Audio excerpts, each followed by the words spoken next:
একটি বৃষ্টির ছোঁয়ায় ভিজে গেছে পুরো শহর। শান্ত বাতাসে মাটির গন্ধ মিশে আছে। আর এমন দিনে মন চায় কিছু গরম, কিছু মায়াময় আর কিছু স্মৃতিময়। আসসালামু আলাইকুম, আমি জেরিন।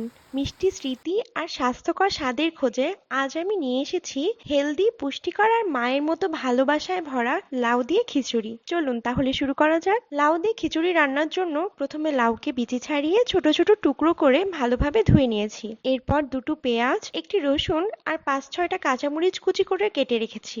খাবারকে স্বাস্থ্যকর বানানোর জন্য আমি খুব কম মশলা ব্যবহার করার ট্রাই করি। রান্নার সুবিধার জন্য একটি বাটিতে ১.৫ চামচ লবণ, ১ চামচ মরিচের গুঁড়ো, হাফ চামচ জিরার গুঁড়ো ও হাফ চামচ ধনিয়ার গুঁড়ো নিয়ে রেখে দিলাম। খিচুড়িতে আমি চাল ও ডালের পরিমাণ লাউয়ের অর্ধেক পরিমাণ ব্যবহার করব। সেই হিসেবে ছোট পটের ১ পট চাল ও হাফ পট মুসুর ও মাসকলাই ডাল ইউজ করেছি। ঝটপট রান্না করার জন্য আজ আমি প্রেসার কুকারে খিচুড়ি রান্না করব।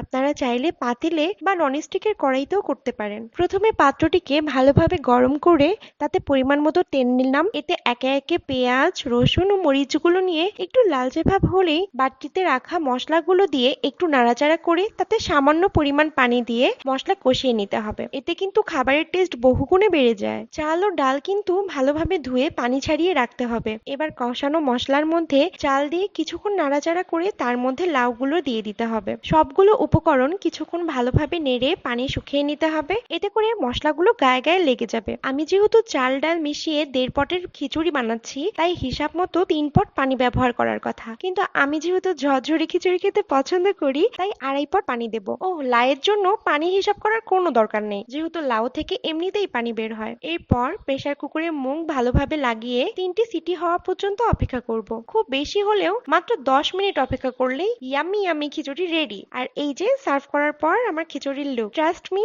এই মজার খিচুড়ির সাথে আপনার কিছুই লাগবে না। এটা এত বেশি মজা হয় যে আপনার ভাইয়া তো সবসময় আমাকে বলে এই স্পেশাল রেসিপিটা বারবার বানাতে।